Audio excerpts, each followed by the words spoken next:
Today the question goes, how can I use zero conditionals in my speech?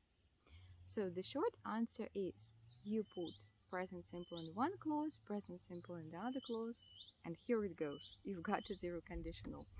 But the long answer is, first of all, we have to understand why and when it is necessary to use a zero conditional.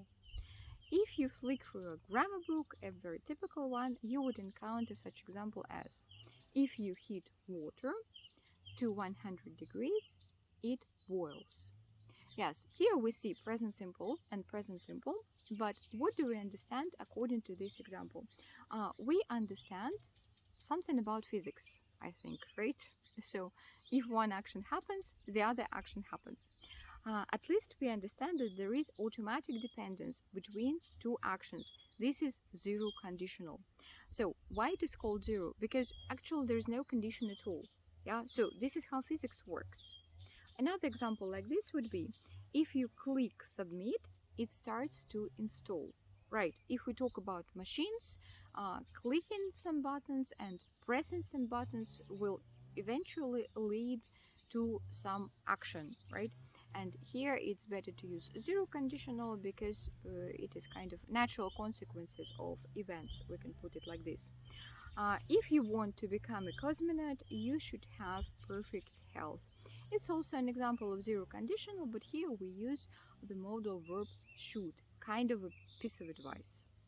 All these examples illustrate us how zero conditionals are used, how they are formed, but actually after this information, really, as for me, I do not know how to apply it and how to use zero conditionals in my speech.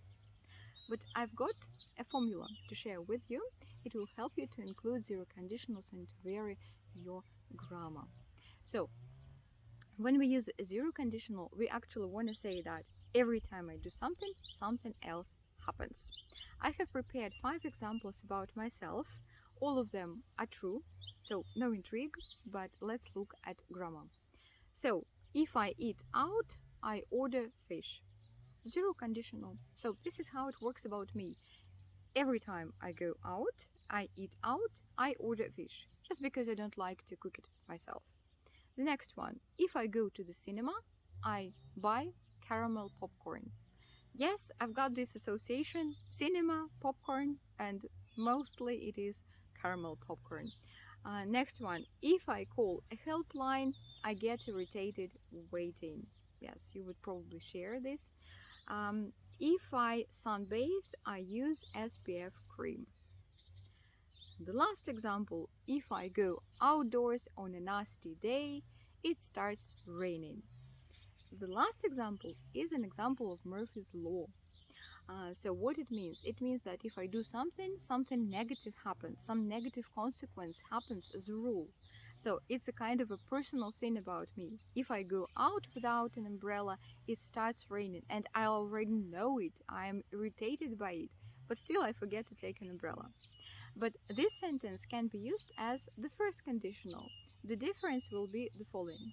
If I say it will start raining, yeah, I mean that it is absolutely real situation. Very possible that it will rain. So this is the weather. It is unpredictable and it can rain and it will rain.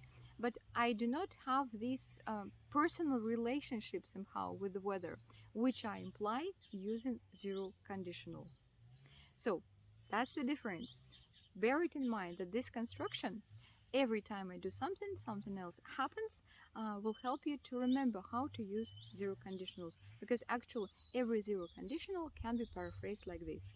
So, for example, every time I go to the cinema, I buy caramel popcorn. That's all for now. See you. Bye-bye.